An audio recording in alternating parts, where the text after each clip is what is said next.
Infographics जो हैं ये बेसिकली जो वर्ड है वो है इंफॉर्मेशन ग्राफिक्स, जिसको हम जब शॉर्ट फॉर्म में बोलते हैं तो हम कहते हैं इन्फोग्राफिक्स। अब सवाल ये पैदा होता है कि इन्फोग्राफिक्स दरअसल हैं क्या? देखें जी, बहुत ही आसान सी बात है। जब भी किसी भी इंफॉर्मेशन को ग्राफिक्स की सूरत में या ग्राफिक्स की मदद से प्रेजेंट किया जाता है तो वो बेसिकली इन्फोग्राफिक कहलाता है।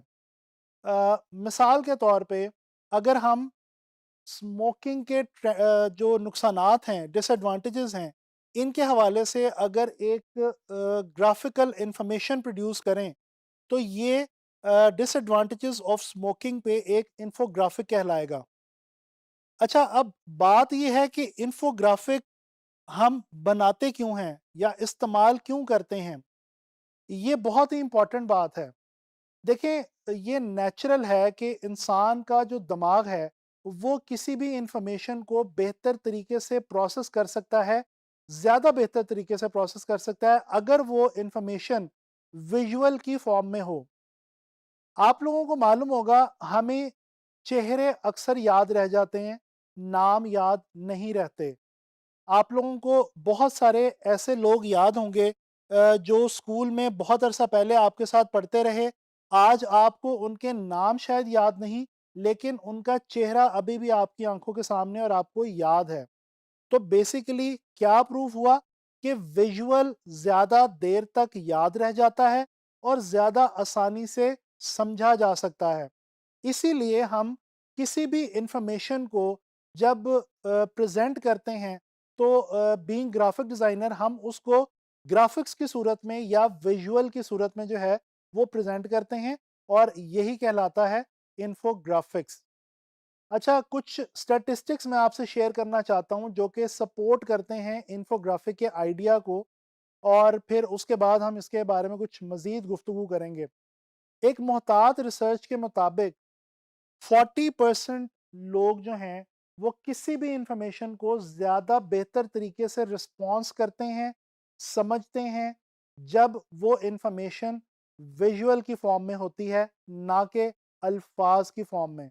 देखें, हमें पता है कि कोई भी जो इंफॉर्मेशन है वो वर्ड्स की सूरत में प्रोवाइड की जा सकती है, जैसे कि इस वक्त मैं भी आप लोगों से बात कर रहा हूँ और आप लोगों को कुछ चीज़ समझा रहा हूँ। जब मैं उसी कॉन्सेप्ट के हवाले से या उसी चीज़ के हवाले से आपको कोई एग्जांपल दिखाता हूँ जो विजुअल फॉर्म में होती है, तो आपके लिए उस चीज़ को समझना ज़्यादा आसान हो जाता है।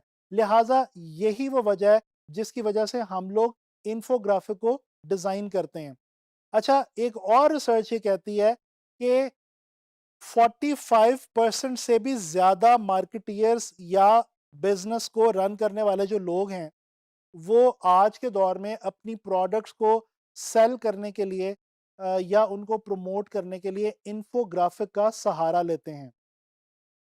मिसाल के तौर पे अगर एक चाय का ब्रांड है और वो उन्होंने अपना एक फेसबुक पे पेज बनाया या किसी भी सोशल कम्युनिकेशन वेबसाइट पे पेज बनाया या अपनी एक वेबसाइट बनाई।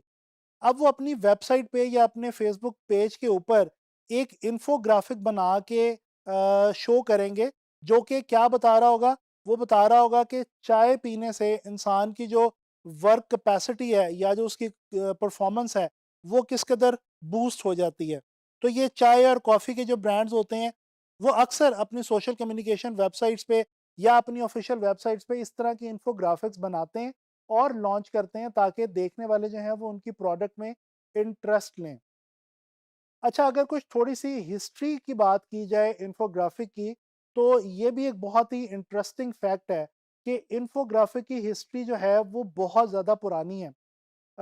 जो केव पेंटिंग है, जिसकी एक नमूना आप इस वक़्त देख सकते हैं। कहा यह जाता है कि ये जो केव पेंटिंग है, जो इंसान ने गारों के दौर में, जब वो गारों में रहता था और उसके पास प्रॉपर लैंग्वेज सिस्टम भी नहीं था, उस दौर में इंसान ने इन्फोग्राफिक्स का सहारा लिया अपना मैसेज दूसरे इंसानों तक कम्युनिकेट करने के लिए। अगर हम गौर करें तो इन केव पेंटिंग्स के अंदर उस दौर के जो लोग थे, गारों के ज़माने के, उन्होंने मुख्तलिफ जानवरों से बचने के लिए, ख़तरे से बचने के लिए इंफॉर्मेशन जो है वो प्रोवाइड की दूसरे लोगों को। और इसी तरह से तस्वीरी खाकों की मदद से शिकार के हवाले से भी इंफॉर्मेशन जो है वो दी लोगों को। तो ये जो एक केव पेंटिंग है, इसको माना जाता है कि ये इन्फोग्राफिक का जो अमल था, वो इस केव पेंटिंग के साथ ही शुरू हो गया था, जब इंसान ने विजुअल की फॉर्म में या तस्वीरी खाकों की मदद से कोई भी इंफॉर्मेशन दूसरे इंसान तक पहुंचाना शुरू की थी। तो चलें अब कुछ बात कर लेते हैं इन्फोग्राफिक की टाइप्स के हवाले से। 3 मेजर कैटेगरीज़ या टाइप्स पाई जाती हैं इन्फोग्राफिक्स के हवाले से। जो 3 मेजर कैटेगरीज़ हैं, उनमें से जो पहली कैटेगरी या टाइप है, वो है स्टैटिस्टिकल इन्फोग्राफिक। ये जो स्टैटिस्टिकल इन्फोग्राफिक होते हैं, ये वो होते हैं जिनका ताल्लुक अदाद-ओ-शुमार से होता है। जिस तरह अभी मैंने आपको सिगरेट पीने के नुकसानात के हवाले से बात की, तो इसी हवाले से अगर कोई ऐसा इन्फोग्राफिक क्रिएट किया जाए जो मुतालिया कर रहा हो या मुशाहिदा कर रहा हो इस चीज़ के ऊपर कि सिगरेट पीने वाले लोगों में कितने ज़्यादा चांसेस हैं कैंसर की बीमारी लाहक होने के बजाय उन लोगों के जो कि सिगरेट नहीं पीते। तो अब ये जो एक रिसर्च है या ये जो एक सवाल है, इसको सपोर्ट करने के लिए जब हम ग्राफ़िक्स क्रिएट करेंगे और ग्राफ़िक्स की मदद से एक इन्फोग्राफ़िक बनाएँगे, तो उसमें डेफ़िनेटली हम स्टैटिस्टिक्स का सहारा लेंगे। तो ये जो एक टाइप है, ये है स्टैटिस्टिकल इन्फोग्राफिक की।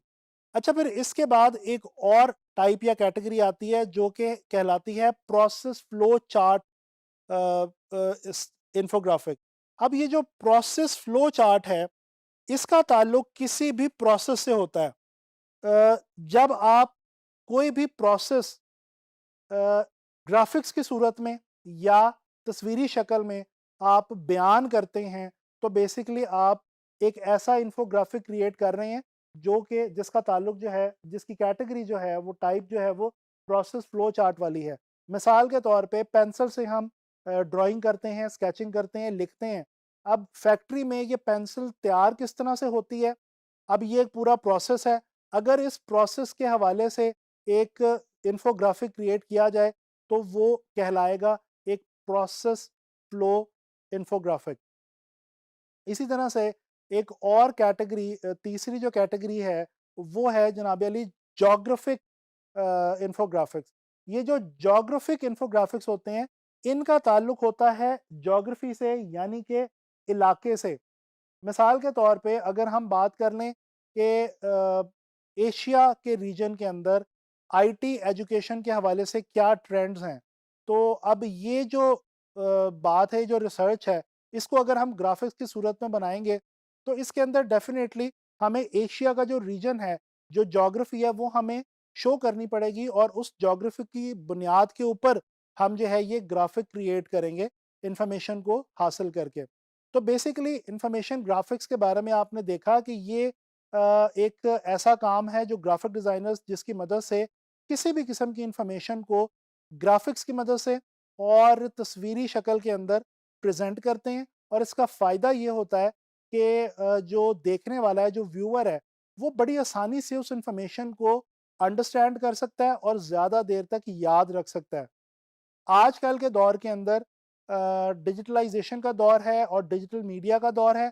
डिजिटल मीडिया के ऊपर आप किसी भी बड़े ब्रांड या बड़ी कंपनी के फेसबुक पेज पे चले जाएँ, आप इंस्टाग्राम प्रोफाइल्स पे चले जाएँ, वहाँ पे वो जो कंपनीज़ हैं, जो ब्रांड्स हैं, वो अपनी प्रोडक्ट या सर्विस से रेलेवेंट टॉपिक्स पे रिसर्च करके डिफरेंट इन्फोग्राफिक्स जो हैं, वो डिज़ाइनर से, ग्राफिक डिज़ाइनर से बनवा के वहाँ पे अपलोड करते हैं और लोगों तक पहुँचाते हैं, ताकि लोगों का उनके जो ब्रांड या प्रोडक्ट है, उसमें इंटरेस्ट बना रहे और उनकी जो वो वेबसाइट है, उसके ऊपर उनकी ट्रैफ़िक भी रहे, ज़्यादा से ज़्यादा लोग उसको विज़िट करते रहें।